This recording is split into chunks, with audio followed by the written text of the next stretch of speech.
Bismillahirrahmanirrahim. Assalamualaikum warahmatullahi wabarakatuh. Teman-teman sekalian, ada dua ayat di dalam Al-Quran, surat Fatir ayat 29 dan 30, tentang janji Allah Subhanahu wa Ta'ala kepada orang yang berinfak dalam keadaan sembunyi-sembunyi ataupun yang berinfak dalam keadaan terang-terangan. Allah Subhanahu wa Ta'ala berfirman, A'udzubillahi minasyaitonirrajim. Bismillahirrahmanirrahim. Innalladzina yatluna kitaballahi wa aqamus salata wa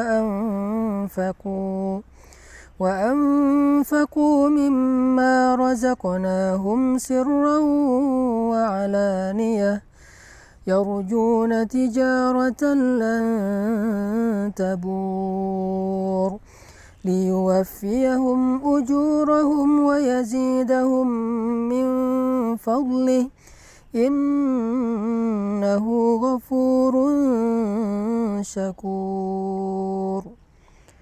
Sesungguhnya orang-orang yang membaca kitab Allah atau Al-Quran dan orang-orang yang mendirikan salat, orang-orang yang menginfakkan sebagian dari apa yang kami karuniakan kepada mereka dalam keadaan sembunyi-sembunyi dan dalam keadaan terang-terangan, mereka mengharapkan perniagaan yang tidak mungkin rugi, sehingga Allah Subhanahu wa Ta'ala akan menyempurnakan bagi mereka upah ataupun pahala mereka, dan Allah menambahkan bagi mereka sebagian dari karunia-Nya.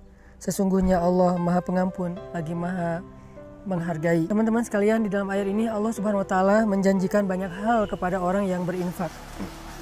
Di antara apa yang Allah janjikan kepada orang yang berinfak adalah tijaratan lan tabur, perniagaan atau perdagangan yang gak mungkin rugi. Jadi benarlah sabda Rasulullah SAW bahwa Nabi bersumpah demi Allah tidak akan berkurang harta karena sedekah. Maka inilah makna dari tijaratan lan tabur, perniagaan yang gak mungkin rugi. Ketika kita menginfakkan harta kita untuk masjid, menginfakkan harta kita untuk membantu orang lain, menginfakkan harta kita untuk keluarga kita, maka lan tabur, gak mungkin infak kita itu akan membawa kita kepada kerugian, mustahil. Sebagaimana Nabi SAW bersumpah gak berkurang harta karena sedekah.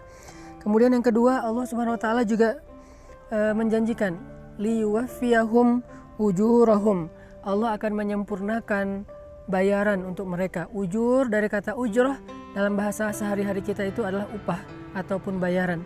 Jadi orang yang berinfak, orang yang bersedekah di jalan Allah, maka Allah akan menyempurnakan balasan mereka. Tidak akan pernah diberikan balasan yang kurang dari hak mereka. Kalau mereka berinfak dengan angka 1, maka Allah akan menyempurnakan balasan 700 kali lipat minimal. Allah akan menyempurnakan. Tidak mungkin 699. Pasti Allah sempurnakan menjadi 700 kebaikan yang berlipat ganda. Kemudian yang ketiga, Allah menjanjikan wa yazidahum min fadlih, dan Allah akan menambahkan untuk mereka fadlun, anugerah karunia dari Allah yang tidak disebutkan secara spesifik apa bentuknya. Dan ini justru menjadi sesuatu yang kejutan bagi kita.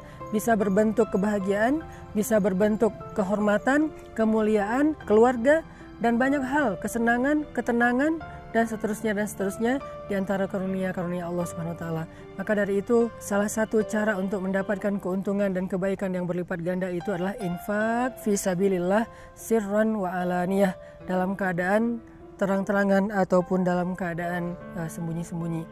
Buat teman-teman yang pengen berdagang dengan Allah dengan perdagangan yang gak mungkin rugi, buat teman-teman yang pengen disempurnakan haknya oleh Allah dalam segala urusan, buat teman-teman yang pengen ditambahkan karunia oleh Allah Subhanahu wa Ta'ala, saya menawarkan yuk kita sama-sama bangun masjid wakaf 500.000 atau kelipatannya, membangun masjid yang nanti menjadi pusat tempat dakwahnya anak muda, di mana di situ ada banyak orang yang menghafal Quran, di mana di situ ada banyak anak muda yang hijrah, belajar agama, iktikaf dan seterusnya, dan insya Allah semua itu akan menjadi wafa, akan Allah sempurnakan balasannya kepada orang yang sudah berinfak. Jadi kalau kita membahasakannya dengan membangun masjid, maka Allah mengatakan masjid itu akan menjadi keuntungan yang tidak akan pernah rugi selama-lamanya untuk yang berinfak. Yang kedua, nanti di dalam masjid itu setiap ada amal soleh, Allah akan sempurnakan juga balasannya untuk orang yang sudah berinfak membangun masjid. Dan yang ketiga, Allah juga akan menambahkan lebih banyak lagi karunia di balik semua yang sudah Allah berikan kepada hambanya yang berinfak. Maka wasari'u ila magfiratin min rabbikum, ayo kita berlomba-lomba, ayo kita bersegera dalam kebaikan, dalam infak fisabilillah. Saya sekali lagi mengajak kita akan membangun masjid, pusat dakwahnya anak muda, karena memang anak muda butuh tempat yang layak untuk aktivitas mereka, butuh masjid yang halamannya besar, butuh masjid yang sesuai dengan kapasitas, sesuai dengan potensi dan kreativitas mereka, di mana semuanya tersedia untuk kebutuhan dakwah anak muda. Barakallahu fiik. Untuk teman-teman yang pengen berinfak bisa menghubungi pesan_tren pakai D, tren, atau IG-nya pesan_tren, pesan tren, di mana di situ juga sudah dicantumkan nomor rekeningnya atau yang ada di bawah sini. Barakallahu fiik. Assalamualaikum warahmatullahi wabarakatuh.